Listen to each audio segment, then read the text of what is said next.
So unfortunately, guys, the sad truth of it is, if you're going to operate on eBay as a seller, people are going to try and scam you. They're going to try and scam you fairly regularly, and unfortunately, even worse than that, some of them are going to succeed, and that's the sad facts of trading on eBay. But luckily for us as sellers, that's a really tiny percentage of the buyers that are trying to do that, and an even smaller percentage of people that are actually successful.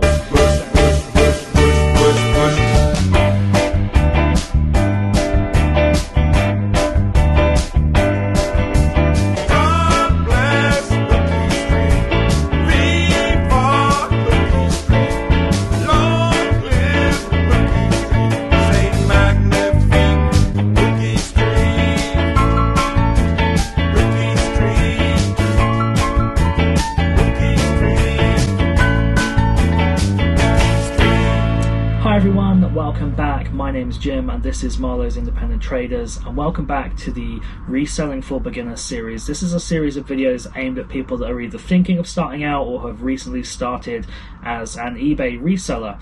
And today we're talking about a bit of a taboo subject. It's about scamming on eBay and what we can do as resellers or eBay sellers to defend against those scams. There's some that unfortunately we have less power than others, but really what's the best practice to follow? I've got about 5 or 6 different scam types to get into, and let's run through them, basically from the most common and minimal impact into the ones that you'll probably not see very often, maybe once or twice a year, but just have the highest impact and we have the least defense against. Now, before I get into any of these scam types, there's one thing that I want to say that will follow for absolutely all of them that you should be doing in every single case, and that's if you ever encounter a buyer trying to do any one of these different scams, there's 2 things that you should do for everyone, and that's firstly, block the buyer so they can't deal with you anymore, and secondly, report the buyer to eBay. Will that make a difference to your individual case? In some circumstances, probably not, but it does alert eBay to the activity of that buyer, and it might mean that eBay can identify a pattern in that buyer repeating that scam and stop them from doing it to anyone else. So you might not be helping your chances of getting your money back or winning your case, but you might prevent a fellow reseller from falling foul of that same scammer as well. So in every one of these cases, block the buyer and report them to eBay, and that's definitely the first 2 things you should be doing in every case. So the first scam we're going to talk about, I like to call the rental. So basically, in this instance, someone buys something from you, they keep it for a couple of weeks, and then after that time, you'll get a return case come in, usually with either an item not as described or as item as defective. Obviously, you'll follow the process according to eBay, have the item returned back to you, you pay the return postage, and when you get it back, you'll notice that the item is exactly working. It's very typical of things like camcorders or electronics, or if you're selling DVD VHS combis where VHS can be converted to DVD, basically any kind of item where it can be used for a small period and then returned. There isn't a great deal of defense to this because you've basically had the item returned back to you in condition, but as I mentioned earlier, report the item to report the buyer to eBay and also block that buyer as well. The good news is that although you might have lost out on a little bit of postage, you also have the item back in good working condition so you can sell it again. So the second one to talk about, and luckily for us, the probably most common but easily to defend one, is what I like to call the let's take this off eBay scam. So this comes up probably on a weekly basis for me with quite a small number of items, so I would imagine will be your most regular scam when you get up and running. But it kind of manifests itself in a few different ways, but basically the crux of it is you'll get a message from a buyer saying, I'd like to buy this item, please contact me via this medium, or they're manufacturing a reason why they can't purchase via eBay. The great thing about this scam is there is a really easy and quick way to defend against this by basically saying no. So if you're selling on eBay, the advice I would give to you is make sure all of your conversations and all of your transactions stay on eBay, because eBay will get pretty upset with you as a seller if you start directing people to contact you directly via email and doing offline deals.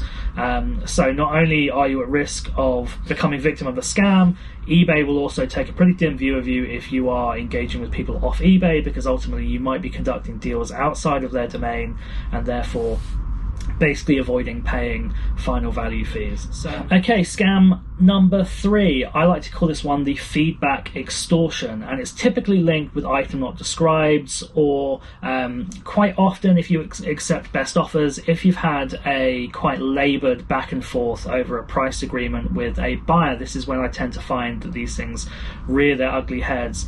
Basically what happens is you send the buyer an item and then they message you and say, have a look at these pictures of the item, you didn't describe this damage, or this isn't working when it's arrived to me, so I'm going to leave you a negative feedback, or you could send me back £10 or something along that lines. Now, they might not immediately go for the feedback extortion, they might just say send me back £10. What I would say, if you ever get an item not described or defective, or basically ever you get a customer who's unhappy with the item, I wouldn't resort to partial refunds.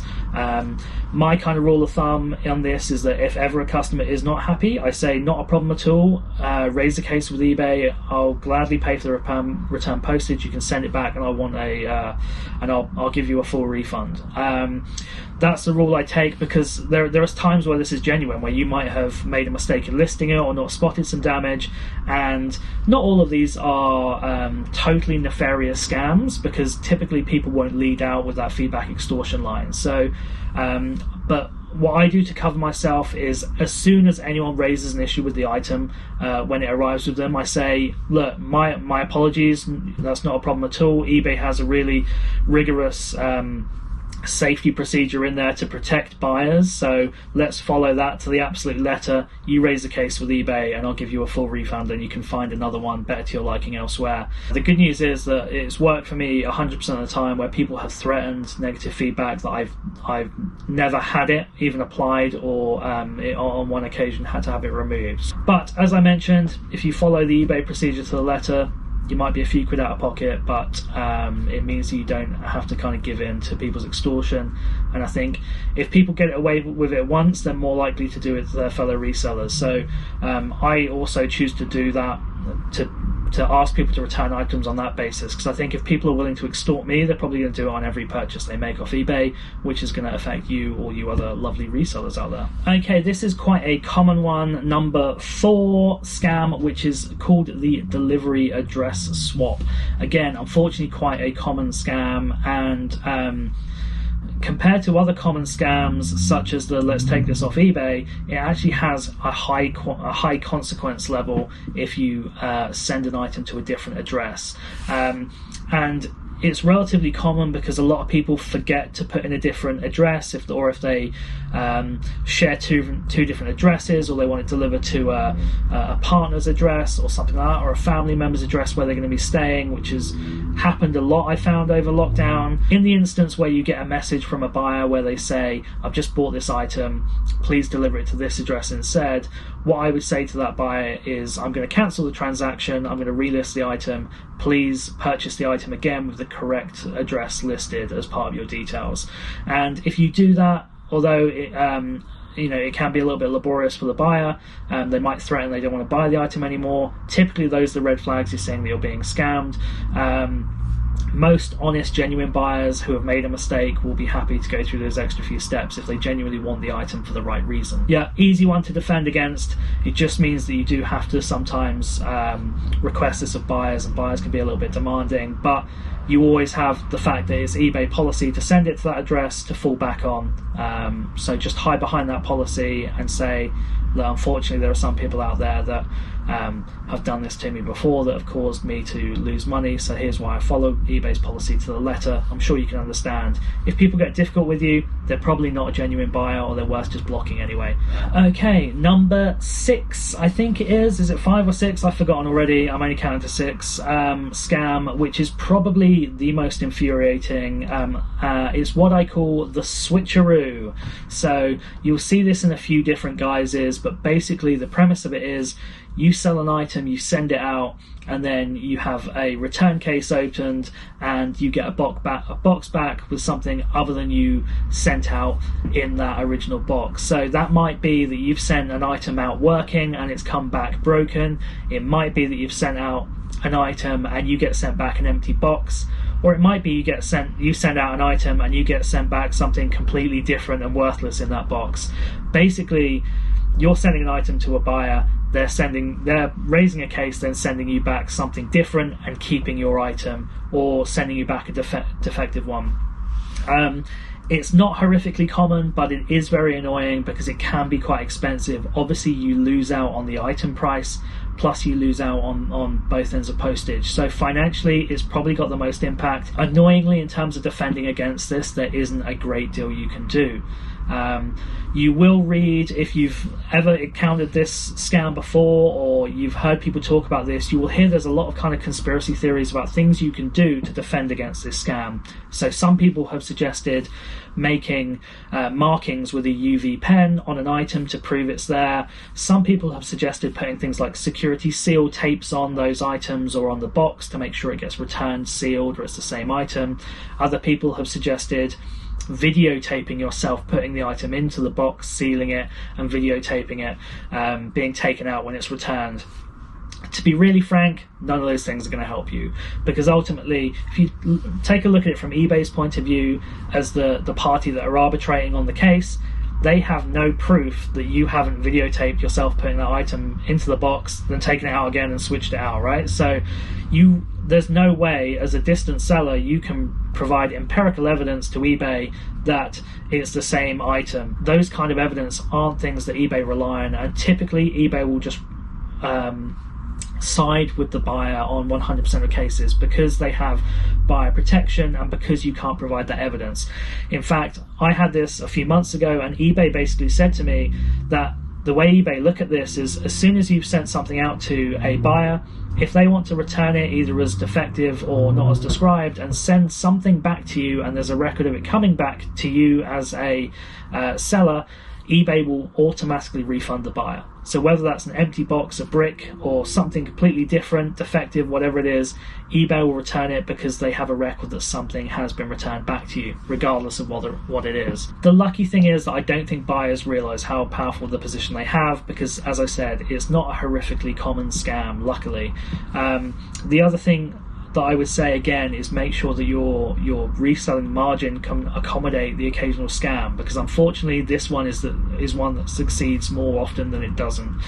There's a few other things you can do, so just to deter buyers from even attempting to do this with you. So one thing that I do when selling electronics, most electronics have a unique serial number printed across the back of it, and I will typically take a picture of that in my listing, and I'll mention it in the description to say that you can see the unique serial number printed on the back. Will that actually change the outcome of it if someone returns me back a different serial number? Possibly not. I've had mixed results with this with eBay. Sometimes they've actually sided with me. Equally, I wouldn't expect them to side with me, because likewise, from their point of view, I could have received back the correct serial number and just switched it out and said, look, I've received back the wrong one. So it's not always foolproof, but it's something I can do because it only takes up one of the photos in my listings to send a picture of the back of the electronics showing the serial number. Okay, and number 7, I think it is. I forgot how high we were counting because I was just got angry talking about all these scam types, is the elusive credit card chargeback. Now this scam is a little bit different to the other scams, and the reason why is that it's not instigated or managed by eBay. It actually goes via the buyer's bank or credit card provider. So what someone's done in the instance of a credit card chargeback is basically speak to their credit card provider and say that they do not recognize the transaction, or that it wasn't authorized, or that they're the victim of identity fraud. There's a number of different reasons why you can suggest that the card transaction isn't authorized. Now, these are a little bit of a dark art. Now, the reason being is because the process behind the investigation is managed by the bank or the institution that the person has used to make the purchase, rather than eBay itself, which is slightly more transparent during the investigation and case proceedings, and you can obviously speak directly to eBay customer service to get some verification of why it's happening, even if you don't like the answer. Whereas with a credit card chargeback, basically all you can do is supply a bit of evidence, cross your fingers. So in terms of what we can do to defend them, again, report that buyer and block them, because the last thing you want is for that happening again to yourself or any other reseller. The other thing that I would thoroughly recommend is make sure you use tracked postage, particularly on items over £20, because the one piece of defense that I was allowed to offer in this eBay case is to provide evidence that it had been received. What I tend to found happens in these chargeback scenarios is that basically a buyer purchases an item and then they wait for you to say you've sent the item, and then pretty much immediately after that they call in the chargeback. So what I tend to do is mark the item as sent, and then 2 or 3 days later I'll upload the tracking to that item, because I will probably already received the chargeback request if it's going to happen, and then people won't know that it's under a tracked system, and then I can say, like, unfortunately for you, I've got evidence to provide that you have actually received this item, so if you want the money back, you're going to have to send the item back. I don't know if that's totally foolproof, but it's about the best I can do to provide security myself. But ultimately, I take security in the fact that these aren't very common, and luckily I make enough profit off all of my other sales that these very small, minute percentage of scams that get through don't really affect me too much. And that's about it for me. So there's a few different scams. I know it sounds really negative that there's people out there that are willing to scam you as a good, honest eBay reseller who's just looking to make a few extra quid. But the good news is that these are a really, really small percentage of buyers out there. If you're very unlucky, you might get a few successful scams a year, but don't worry about it. These are just going to be such a small percentage of your sales. Just do what you can to defend yourself, however minimal it is, and don't spend your time mulling over scams when they're successful. Ultimately, the ones that are successful because we have very little defense as sellers against them. But just zoom out from that individual event and take a bit of solace in the fact that you might have sold 100 items in the last few months, only one of them's come back, or only one of them has been a scam. So look, you've made a load of other profit. You can just write this little bit of scam money off and just move forward from it. And that's about it from me. Apologies, it was a fairly negative subject, but hopefully you can use that information to protect yourself as best you can as a new reseller. Thanks all for joining me. Hopefully I'll have another video out before Christmas, but if I don't, I hope you all have a lovely Christmas and have a lovely day.